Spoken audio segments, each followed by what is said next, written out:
Hello friends, welcome to defence smart tricks. तो actually कई सारे टॉपिक्स हैं डिस्कस करने के लिए, लेकिन एक काफ़ी इंपॉर्टेंट टॉपिक है जिस पर बात करना बहुत ज़्यादा ज़रूरी है। तो कुछ रिपोर्ट्स ऐसी आ रही है कि इंडिया पर काटसा के अंतर्गत अमेरिका द्वारा कुछ सैंक्शंस जो हैं वो लगाए जा सकते हैं। तो डोनाल्ड लू, जो कि असिस्टेंट सेक्रेटरी हैं state for south Asian affairs के, उनसे क्वेश्चनिंग की गई यूएस लॉ मेकर्स द्वारा अपने कंसर्न्स को लेकर, जहां पर वो ये समझना चाहते थे कि इंडिया और रशिया के रिलेशनशिप कैसे हैं और इंडिया का स्टैंड जो है वो क्या है यूक्रेन इन्वेजन को लेकर।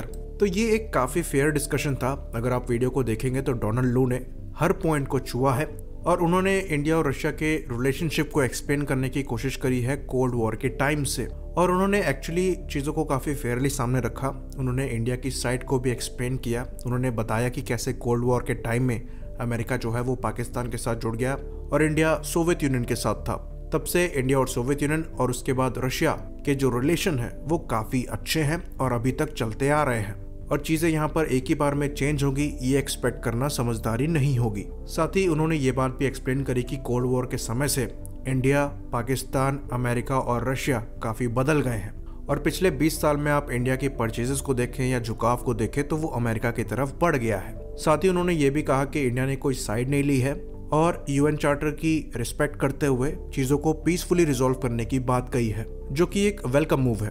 तो काफ़ी फेयरली उन्होंने इंडिया की बात सामने रखी, पर फिर भी अमेरिका में ये बात चल रही है कि इंडिया को क्लियरली एक साइड पिक करनी चाहिए और यूएस के जो एडवांस वेपन्स हैं वो कितने सेफ हैं इंडिया के हाथ में, कंसिडरिंग इंडिया और रशिया के रिलेशनशिप। तो अभी तक इस पे फैसला नहीं हो पाया है कि इंडिया को वेवियर मिलना चाहिए काटसा के अंतर्गत या फिर सैंक्शंस लगने चाहिए। तो इस चीज़ की बात हम डिटेल में करेंगे और समझने की कोशिश करेंगे कि अमेरिकन सैंक्शंस जो हैं वो कितना इफेक्ट कर सकते हैं इंडिया और यूएस के रिलेशनशिप को और उसका इम्पैक्ट क्या होने वाला है। लेकिन उससे पहले हम अपने प्रमोशनल पार्टनर का एक मैसेज देख लेते हैं। अगर आप एनडीए एस्पिरेंट हैं और तैयारी कर रहे हैं तो अनअकैडमी द्वारा एक फ्री टेस्ट कंडक्ट किया जाएगा 6 मार्च को 12 बजे एनडीए कॉम्बैट के नाम से, और इसमें अगर आप अच्छा स्कोर करते हैं तो स्कॉलरशिप जीत सकते हैं। साथ ही साथ JBL के हेडफोन जीत सकते हैं, बोट की स्मार्ट वॉच जीत सकते हैं, गूगल होम मिनी जीत सकते हैं और अमेजॉन के वाउचर जीत सकते हैं। ये बिल्कुल फ्री टेस्ट है। 6 मार्च 12 बजे, डेट याद रखिएगा। अपनी तैयारी को भी टेस्ट करिए, साथ ही साथ एक्साइटिंग प्राइज जीतने का भी मौका मिलेगा। तो NDA 1 के लिए श्योर शॉट सीरीज चलाई जा रही है अनअकैडमी के द्वारा वज्र नाम से, जो कि 2 मार्च से ही चल रही है और ये 5 अप्रैल तक चलेगी। साथ ही साथ प्रैक्टिस बैच चल रहा है CDS का, परीक्षा CDS के नाम से, ये भी 2 मार्च से ही चालू है। और विक्रमादित्य 2.1 के नाम से कोस्ट गार्ड का भी प्रैक्टिस बैच चल रहा है, ये भी 2 मार्च से चालू है। तो अगर आप पहले से ही NDA की, CDS की और कोस्ट गार्ड की तैयारी कर रहे हैं तो प्रैक्टिस बैच को ज्वाइन कर सकते हैं और अपनी प्रिपरेशन को और भी ज़्यादा स्ट्रॉन्ग कर सकते हैं। साथ ही साथ अगर आप प्रिपरेशन करने के लिए प्लान कर रहे हैं तो उसके लिए भी बैच कोर्सेज हैं जिसका सब्सक्रिप्शन आप ले सकते हैं। प्लस और आइकॉनिक दोनों तरह के सब्सक्रिप्शंस हैं और जो प्राइसेस हैं उसको आप अभी स्क्रीन पर देख सकते हैं। इस पर जो इंपॉर्टेंट लिंक्स हैं वो आपको डिस्क्रिप्शन में मिल जाएंगे। साथ ही साथ ये बात याद रखिएगा कि अगर आप हमारा रेफरल कोड यूज़ करते हैं जो कि मैट्रिक्स 10 है, आपको 10% ऑफ मिल जाएगा आपके सब्सक्रिप्शन पर। तो आपकी तैयारियों को लेकर बहुत बहुत शुभकामनाएं। पार्ट 1 में हमने डिस्कस किया कि कैसे अमेरिका में डिस्कशन चल रहा है कि इंडिया पर सैंक्शंस लगाने हैं या फिर वेवियर देना है काटसा के अंतर्गत, और एक फेयर डिस्कशन जो है वो किया जा रहा है। पर अगर यहाँ पर इंडिया पर सैंक्शंस लगते हैं तो ये एक बहुत बड़ा ब्लंडर होगा अमेरिका के लिए। तो अगर हम पिछले 20 सालों का रिकॉर्ड उठाकर देखें तो मेजर जो डिफेंस परचेजेस करी गई हैं वो अमेरिका से करी गई हैं। इवन अगर हम 2008 से ही बात करें तो अराउंड $20 बिलियन की डिफेंस डील हुई है इंडिया और अमेरिका के बीच में, और 2016 में ही अमेरिका ने इंडिया को एक मेजर डिफेंस पार्टनर बताया था, जो कि अमेरिका की डेजिग्नेशन है उन कंट्रीज के लिए जिनके साथ वो अपने डिफेंस ट्रेड और टेक्नोलॉजी ट्रांसफर को बढ़ाते हैं। तो क्या तब उन्हें मालूम नहीं था कि इंडिया और रशिया के जो टाइज हैं वो कैसे हैं? डेफिनेटली उन्हें पता था, पर उस टाइम पर उनका जो लार्जर इंटरेस्ट था वो चाइना को काउंटर करना था। तो ये जो oldest democracy meets largest democracy वाली लाइनें हैं ये खाली पॉलिटिकल स्टेटमेंट्स थे, बट एक्चुअल इंटरेस्ट जो है, जो कि नेशनल सिक्योरिटी का होता है, वो चाइना को काउंटर करने के लिए दोनों कंट्रियों का है। तो बिना इंटरेस्ट के कोई दोस्ती नहीं होती है। अगर होती तो पाकिस्तान के प्राइम मिनिस्टर को अमेरिकन प्रेसिडेंट के फोन कॉल का वेट ना करना पड़ता।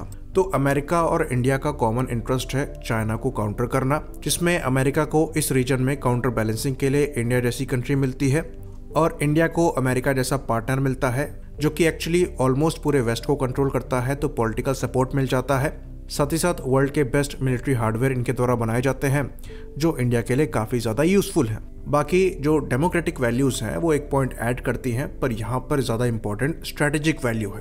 तो यूएस के साथ सबसे बड़ी प्रॉब्लम ये है कि अगर वो आपके साथ पार्टनरशिप में है तो वो आपको डिक्टेट करना चाहेगा कि आपके एक्शंस क्या होने चाहिए। इसके पीछे रीज़न ये है कि अमेरिका के पास ऑफर करने के लिए बहुत कुछ है, इसलिए इनके ज़्यादातर पार्टनर्स के पास लूज करने के लिए भी बहुत कुछ है, और वो क्लियरली अमेरिका पर काफ़ी चीज़ों के लिए डिपेंडेंट है। अब इंडिया एक ऐसा पार्टनर है जो कि पास्ट में अमेरिका पर डिपेंडेंट नहीं रहा है। जो इंडिया और यूएस के रिलेशनशिप है वो पिछले 10 से 20 सालों में ही पूरी तरीके से बदले हैं। साथ ही साथ इंडिया जो है वो एक इमर्जिंग इकोनॉमिकल और मिलिट्री सुपर पावर है। तो इंडिया को ये बात क्लियर है कि जो हमारे नेशनल इंटरेस्ट में होगा वो हम करेंगे। हमें जहाँ से भी वेपन्स खरीदने होंगे हम खरीदेंगे, और हमें जो भी पॉलिटिकल डिसीजन लेना पड़ेगा हमारे नेशनल इंटरेस्ट के फेवर में वो हम लेंगे। तो ये चीज़ अमेरिका के लिए काफ़ी नई है, क्योंकि यहाँ पर जो अमेरिका है वो डिक्टेटिंग पोजीशन पर नहीं है। तो इंडिया ने S-400 को लेकर ये बात साफ करी कि हमारे नेशनल इंटरेस्ट में जो चीज़ होगी वो हम करेंगे।